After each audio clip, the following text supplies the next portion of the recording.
بسم اللہ الرحمن الرحیم۔ اللہ تعالیٰ نے انسان کو اس دنیا میں اپنی عبادت کے لیے پیدا کیا ہے۔ وما خلقت الجن والانس الا لیعبدون۔ ہم نے انسان اور جن کو فقط اپنی عبادت کے لیے پیدا کیا ہے، اور قیامت کے روز اللہ تعالیٰ بندے کے ساتھ معاملہ، اس کا اختتام، انجام، اس کی سزا اور اس کا ثواب، جنت جہنم کا فیصلہ بھی بندے کے اعمال پر کرے گا۔ یعنی وہ کتنا اللہ تعالیٰ کا عبادت گزار تھا، کتنی اس کے پاس نیکیاں تھیں، کتنی غلطیاں، کتنے گناہ، کتنا وہ خطا کار تھا۔ قرآن مجید میں اللہ تعالیٰ نے فرمایا سورہ کہف میں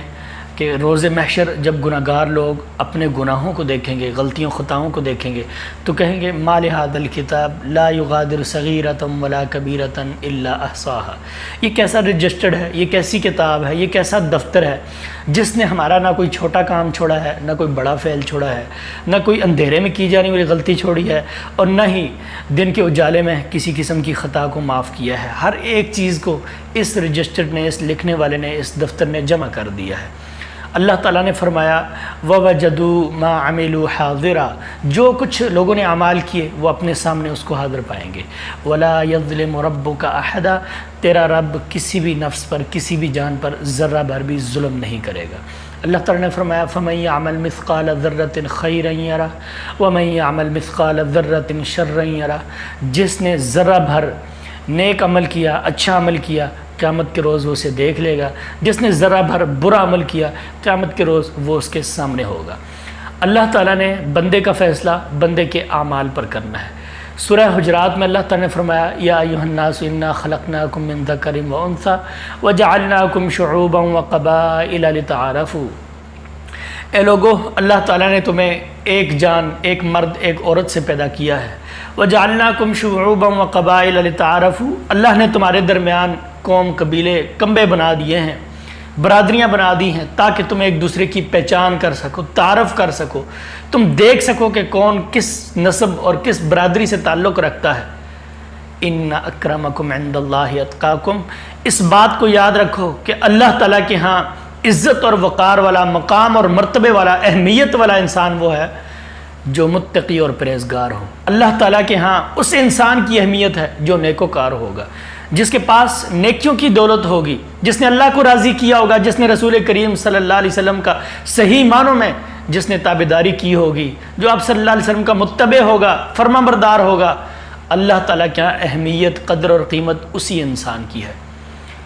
اللہ تعالیٰ نے اس نسب کو، قوم، قبیلے کو، اور اللہ تعالیٰ نے ان برادریوں کو صرف اس وجہ سے پیدا کیا ہے کہ انسان کی پہچان ہو سکے، آپس میں تعارف ہو سکے۔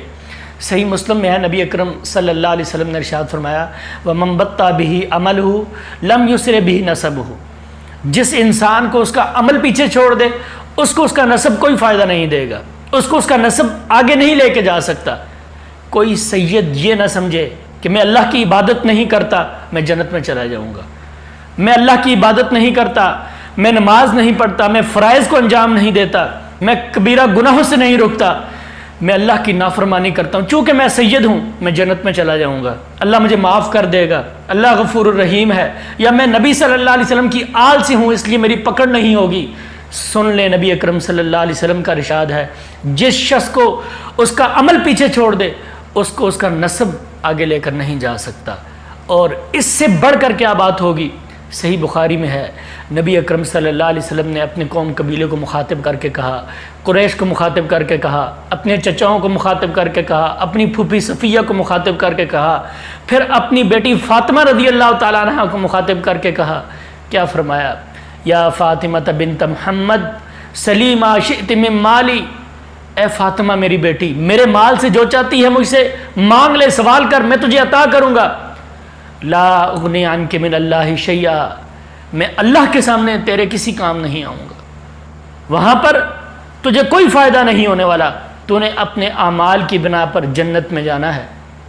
اللہ تعالیٰ کے ہاں تو نے اپنی نیکیوں کے بل بوتے پر، اپنی نمازوں اور اپنے نیک اعمال کے بل بوتے پر سرخ رو ہونا ہے۔ جب یہ آیت نازل ہوئی نا وَأَنذِرْ عَشِيرَتَكَ الْأَقْرَبِينَ، اے نبی اکرم صلی اللہ علیہ وسلم اپنے قریبی رشتہ داروں کو اللہ تعالیٰ کے عذاب سے ڈرائیے، اللہ تعالیٰ سے ڈرائیے، اس روز محشر سے ڈرائیے، قیامت کی ہولناکیوں سے ڈرائیے۔ آپ صلی اللہ علیہ وسلم نے تب سب کو جمع کر کے کہا کہ لوگوں میں تمہارے کام نہیں آ سکتا۔ بلا شبہ نبی اکرم صلی اللہ علیہ وسلم سفارش کریں گے مومنوں کی بھی کریں گے، گناہگاروں کی بھی کریں گے، آل رسول کی بھی کریں گے، دیگر اقوام اور برادریوں کی بھی کریں گے،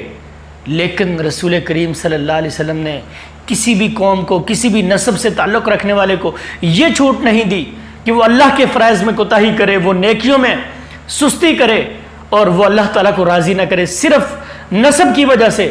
اس کو کامیابی کی ضمانت نہیں دی۔ اس لیے جو لوگ یہ سمجھتے ہیں کہ ہم سید ہیں، فلاں سید ہے، یا ہم فلاں پیر سے بیعت شدہ ہیں، یا فلاں ہمارا مرشد ہے، وہ قیامت کے روز ہماری بخشش کروا دے گا، اللہ کے عذاب سے چھٹکا دے گا، تو یہ بات جھوٹی ہے۔ سن لیں، اللہ تعالیٰ نے ارشاد فرمایا من ذا الذی یشفع عنده الا باذنہ، اللہ تعالیٰ کے سامنے کس کی جرت ہے کہ وہ سفارش کرے، کس کی جرت ہے کہ وہ لب ہلائے، وہ بات کرے، وہ کلام کرے، مگر اللہ جس کو اجازت دے گا وہی لبوں کو ہلا سکے گا، وہی زبان سے کلام کر سکے گا، وہی رب تعالیٰ سے مخاطب ہو سکے گا۔ اللہ تعالیٰ کے سامنے سب لوگ عاجز ہوں گے، سب کی زبانیں بند ہوں گی اور کسی کو بھی کلام کرنے کی اجازت نہیں ہوگی، کسی کو کسی کا نسب فائدہ نہیں دے گا، صرف اللہ تعالیٰ جس کو اجازت دے گا، اللہ تعالیٰ جس کو چاہے گا اس دن سرخ رو کرے گا۔ اس لیے نیک اعمال کیجئے، فرائض کی پابندی کیجئے، گناہوں سے بچیے، کبیرہ گناہوں سے دور بھاگیے، اللہ تعالیٰ کی حدود کو کبھی بھی نہ چھیڑیے، کبھی بھی نہ اپنائیے، اللہ تعالیٰ سے عافیت اور معافی کا سوال کیجئے اور رسول کریم صلی اللہ علیہ وسلم کی سفارش کا سوال کیجئے اور اپنے اعمال پر اکتفا کیجئے۔ اللہ تعالیٰ سے دعا ہے جو کچھ سنایا گیا اللہ عمل کی